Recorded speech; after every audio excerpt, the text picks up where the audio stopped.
introduce Dr. Barbara Boone, who, like I said, is the director of the Ohio Statewide Family Engagement Center here at Ohio State. And she's going to be exploring a little bit of the foundations of family engagement with us today. Well, good afternoon, everyone. It is really an exciting moment for us to see all of your faces and names here today. I just have to call out that my son's elementary school principal, who I haven't seen in a decade, is here, and it was just super exciting to see her here. So lots of familiar faces from colleagues in the field, so it's just great to see all of you.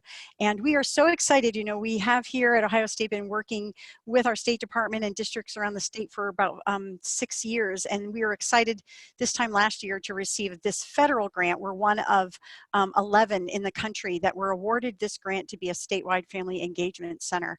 So we're excited to build that with you for Ohio, and so it's great to be kicking this group off and sort of starting to get connected with you all, because I have a feeling we're going to go places together. So Tom, if you'll just skip on to my next slide. So, you know, what we wanted to do today with this time was to just spend just a little bit of time, not going really deep, but touching on some of those big foundational pieces around the literature around family engagement. So family engagement has decades of research, but oftentimes that research does not get translated to practice, and there's many reasons why that could happen. Sometimes it's might be counter to culture, and it's hard sometimes to go counterculture. It's also sometimes because we don't have a lot of training in family engagement in our pre-service training. Sometimes it's, you know, it's just, sometimes we feel, I think, and maybe nod your head if you feel like sometimes you're just kind of working uphill on this. And so, but there is a well established field of research that continues, that we are contributing here at Ohio State as well. And also, we just want to touch on some of that theory. It's going to be a little taste today, and we are so excited to, at any of these meetings or even offline, to be really providing you with information that you need. So in any sort of realm of family engagement and education. And so one, we just wanted to, we know that many of you have sort of tapped into us, or we've seen you at meetings around the state, and you've said, I'm new to this. I'm not exactly sure where to go with this. And we are excited to have you on board, excited for you to be here, and also just want to maybe touch on some of those foundational pieces that you'll want to know a little bit more about. So Tom, if you'll go ahead and advance that slide. All right, so I'm going to land here for now, just for a moment. So if we talk about theory behind family engagement, there's a number of different theories that you could look at, but one that is just was really part of the foundation of our field is the work that came out of Johns Hopkins University and Joyce Epstein. Wave your hand if you're, you know, have heard of Joyce Epstein. Hardly an article, yeah, there you go, Akron. Hardly an article gets published in the research of family engagement that doesn't in some way cite Joyce Epstein and the work that she's really been doing. And if you are in a school and you're saying, I'm looking for just that, that foundational piece, we would, you know, I would point you to the Family Handbook for Family School Community Partnerships. It's in its 4th edition. And, you know, we don't get any kickback on that or anything. We just recommend them. And in fact, we are in the middle of providing training around the state to 48 school districts in this, because it's an evidence-based model. And if you're receiving Title I funding, or there's this push out there to really not just use any old model, but let's find one that's got some good solid research behind it. And that I want to point to this one. And so basically what sits behind that whole handbook that has lots of how-tos and lots of action steps is this theory that, you know, we've got families, we've got schools, we've got communities, and there are these forces that kind of pull them together and pull them apart. And these forces kind of change as kids grow and change over the years, and as kids, as we move from preschool to elementary to middle to junior to high school, that they're the practices, the policies, the things that are good for kids and good for families and good for schools, these things all are changing across that time. And so it's so adapting to that and sort of working so that we can draw those together. The idea is that the kids sort of operate in all of these realms, and the more that we can create a space where those things we're on the same page, you know, we are working together, we communicate well with one another, we have similar expectations, we have similar values, or we understand each other and value one another. The more we can do that, the more that space for kids and that more support that they have um, to succeed in school and in life and in development as they're growing. So this is sort of that theory behind it. And this has been a fun one. I don't know if you're ever in a place like this. I remember having the most fun with this model with a group. We had hula hoops and we were all standing in front and we're talking about those things that sort of bring those things together and pull them apart. And we could name policies that we have in our schools that maybe keep families out or and keep us from working together. And then those things that really help pull us together. So that's sort of the theory behind it. This idea of having overlapping spheres of influence that are affecting kids' lives. And as adults, as we can sort of pull these together and get on the same page and working together, the better it is for kids and the impact and outcomes for them. All right. And so another thing we want to take from Joyce Epstein, just because this work is so foundational and we have found her to be a huge resource to us, is in this work, you know, sometimes family engagement can seem kind of broad. And if I said, it's like saying, let's all go play sports, right? You might choose tennis, I might choose, you know, fencing, you might choose basketball, I might choose, you know, checkers. You know, we're all going to pick different things to do, but we need to pick, well, what exactly sport are we going to play together? And so Joyce Epstein has done a lot of work of sort of creating some what I call like constructs, or those big areas that research would support, that when we plan and have supports for families and for schools in these 6 key areas, that we see benefits to our students. And so one of those areas is this area that they call parenting. I would really say that this is really understanding our families, valuing our families, but also supporting families as parents and helping them to understand this, their sort of growing and changing child across, but also our school personnel really knowing our families, not just reading a book about them, not just riding a school bus through the neighborhood, but knowing our families, that relational work that we do, that we really understand who our families are, what they value. Every family has knowledge, every family has interests, every family can be a partner with us. So really understanding and knowing our families. The next part being communication, that's a biggie, right? We know that. And probably the key piece here is that it's two-way. We oftentimes when we're working with districts or schools, we'll ask them, let's list all the ways you communicate with families. And schools, we can generate long lists. There's a lot of hard work going out in just communicating with families. But then we also see, then we will come back around and say, so in how many of these ways of communication are we really good listeners to families? We're hearing from families, we understand what's coming in, and we're taking action on that feedback and that listening that we're doing with families. We understand this, oftentimes that list is much shorter. So this idea of that if we're really communicating, we're not just informing, but we're listening and we are really in dialogue with one another, both at like this program level, at the school level and district level, but also on that individual child's progress when each family is really advocating and hearing about their child. Another area being volunteering. Now volunteering, we've got busy working families, but really this is all those spaces where families are raising up their hand saying, hey, I'm going to help out. And that may mean that I'm going to take time out of my day and maybe time off work to come be in that audience at that sports game, at that art show, at my child's, at meetings that you're having. I'm going to volunteer my time to come in your space, or I might do that outside. I might be a parent who is, you know, doing something on a Sunday, doing something after school with kids. I might be volunteering my time as I did, you know, in recreation in my town, providing, you know, I was coaching kids from all different schools, right? But I was, in a sense, volunteering alongside of my community and my schools to create a great space for families and kids in my community. So volunteering is another area. And the other is learning at home, another huge area. We know that learning is not something that happens just in the school day and in the school walls, but it's happening all the time before kids come to school, in their day, and they learn amazing things at home, right? And we learn amazing things at school. So how do we bring that together where our instruction and our time at school really reflects what happens at home? And at home, we really understand what our kids are learning in school, no matter what grade they're in.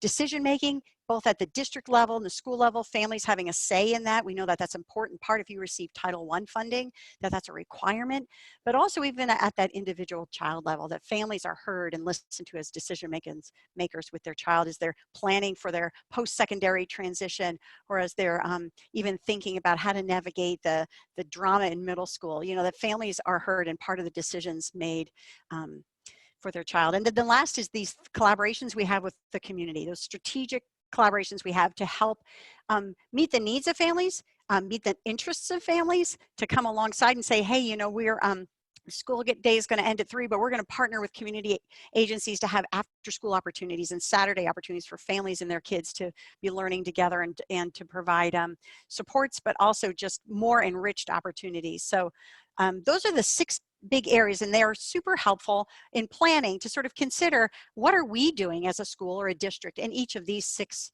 areas? Another way of thinking about our work. All right, Tom, if you'll move forward for me here. Next slide. So another big thing that to share with you, if you are sort of new to this area or are is familiar with a lot of the sort of core pieces, one of them is the U.S. Department of Education. Their most recent publication for in the area of family engagement and education is the Dual Capacity Building Framework. And this is an updated version. So if you were to Google the Dual Capacity Building Framework, you would see a different document. This one's been slightly updated, and this is sort of moved out of the Department of Education. But really the big idea around dual capacity building is that we are building the capacity of our school leaders and our teachers and our paraprofessionals and our school front office staff to all, so we're developing their capacity. That's part of this work, is to really develop our professional capacities to be great partners with families.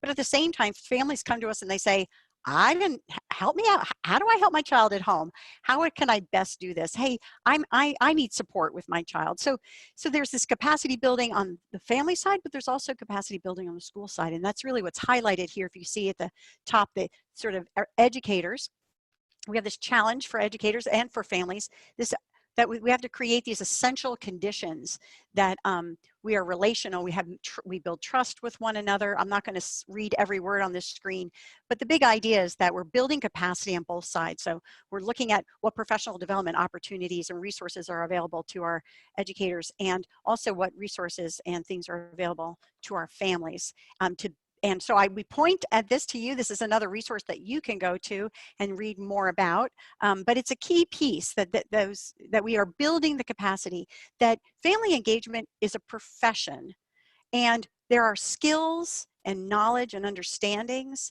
that we possess in order to engage and be partners with families well. And what we don't see is there's not a major, right? You can't necessarily major in any university that I know of and come out and be a family engagement professional. So we have social workers, and we have counselors and psychologists, and human development and family science majors, and education majors, and education leaders, all going through programs that value families, that we have some knowledge, but we're coming together really for a very specific set of knowledge and understanding that helps us really bring schools and families and communities together. And that's what this professional learning community is all about. So Tom, if you'll shift. Okay, what I'd like to spend just a little bit of time to is another theory that we find really helpful. This theory, and boy, don't let your eyes go crossed here. You'll be able to take a look at this, and you can, the citations down at the bottom, we can always talk more about this. But Kathleen Hoover Dempsey was at Vanderbilt University for a number of years, and she did a lot of research in the area of family engagement. Because sometimes we say, boy, if families would just get involved, kids would do better in school. And I would agree with that. But what happens in the middle? Like, let's unpack. Let's unpack what happens between I get engaged and my child growing and developing and doing well in school and attending school and loving school, and you know what happens in that space. And so what they did is that if you follow me along on that bottom row, they said, you know, there's these things that happen even before a family becomes engaged or becomes involved, right?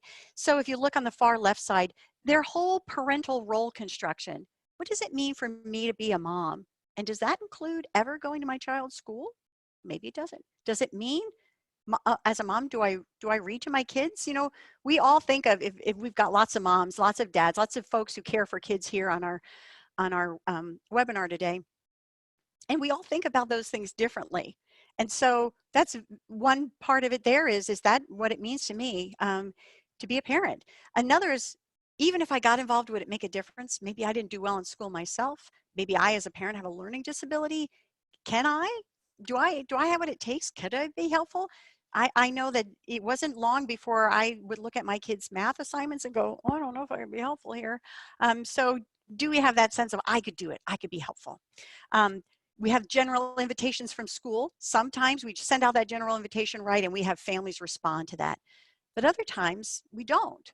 But we know that a teacher calling a parent or meeting them face to face to saying, hey, this is a really cool thing. Think it'd be great for you and for your child. I'll be there. Will you come too?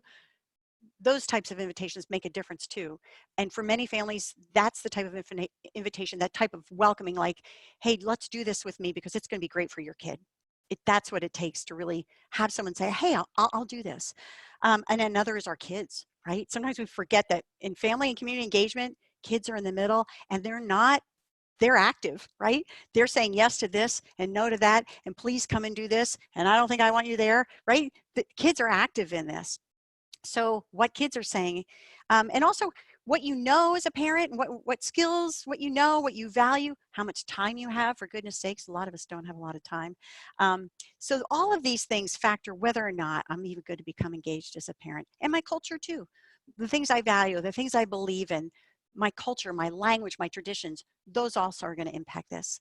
But then when I become engaged, I may do things in different ways. I might just stay at home, but boy, my kid knows how important education is. They know that I have high hopes and expectations for them after they graduate from high school and what they're going to be doing with their lives there. And that is powerful. Probably the most powerful family engagement happens right there.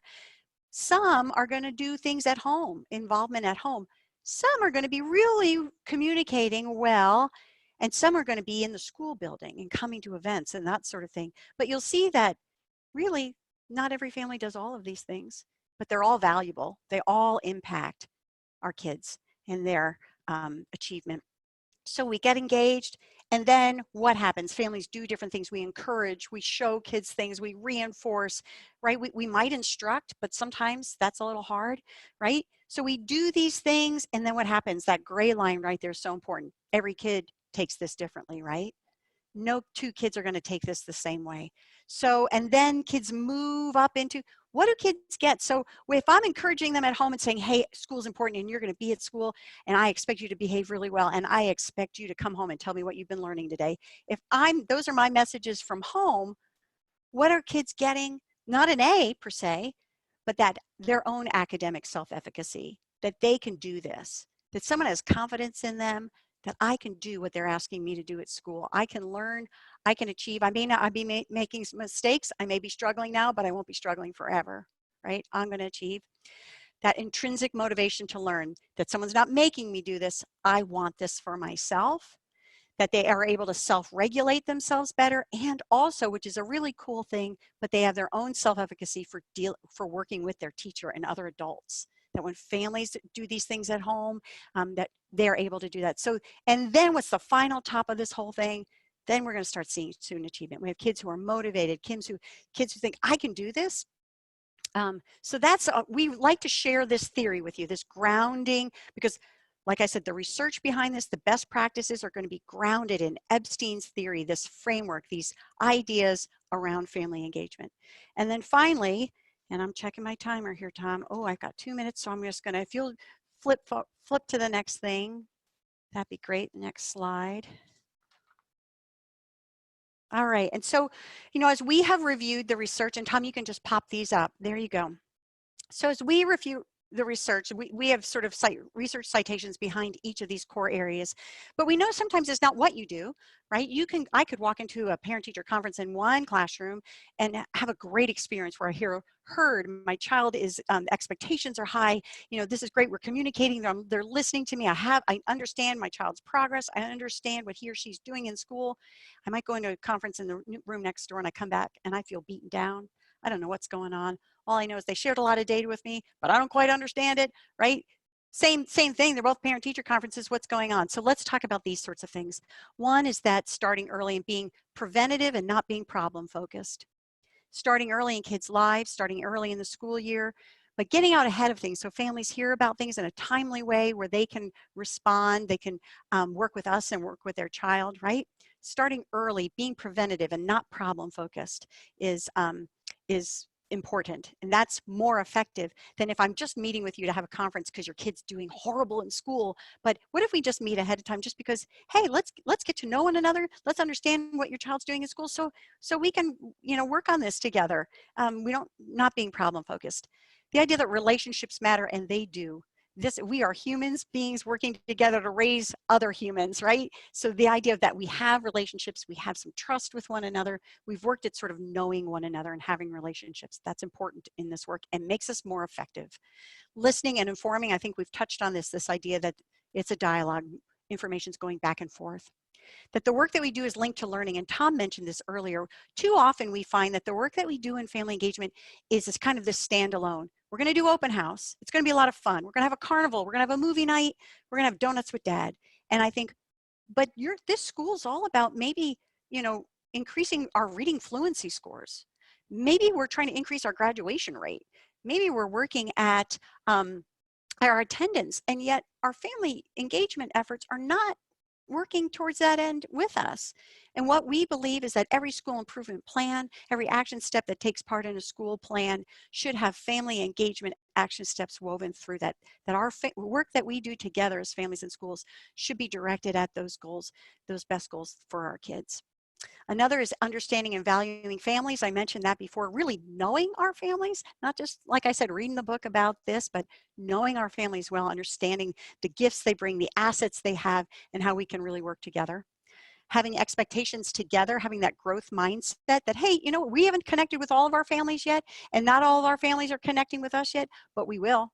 We can do this. We can reach every family and work with every family. Everyone deserves this opportunity, and we're going to make that happen. Having multiple opportunities is another. You'll see there in the green, sort of, sometimes we say family engagement is this. You know, you'll come on this night and you'll do it this way, and that will be when you're engaged. But we know that doesn't work for everybody. We need different ways of engaging.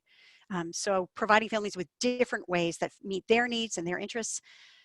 Another key area that we do is we make sure that families understand how their kiddos are doing. There's so much research behind this that we would love to share with you, from the high school level down to the preschool level and before that. When families understand how their kids are doing, then they're able to be on board and really be helpful. But oftentimes they don't know. It's hard to understand that your child is at this level of reading, but they're getting an A, but they're on a reading improvement plan and they might not pass the third grade reading guarantee. That's a lot to process, and that happens throughout the school years. And the other one is that we need to stay at this work. That family engagement is not an event. It's not something we work at this year and say, okay, done, and then we move on, right? This is something we have to work at to continually improve, just like we do with our instruction or any other area of our work, but particularly for our families for whom school has not been the greatest experience for them, whether with their child or themselves. And so building that hope, building that trust, building that their understanding that we are professionals and are capable and are going to stick with them, we're not going to give up, that's important as well. So these are sort of those key things that we weave throughout our work, and would love to share more with you, but we believe that these are the things that really help us go from doing good things to really doing great things with families when we pay attention to these principles.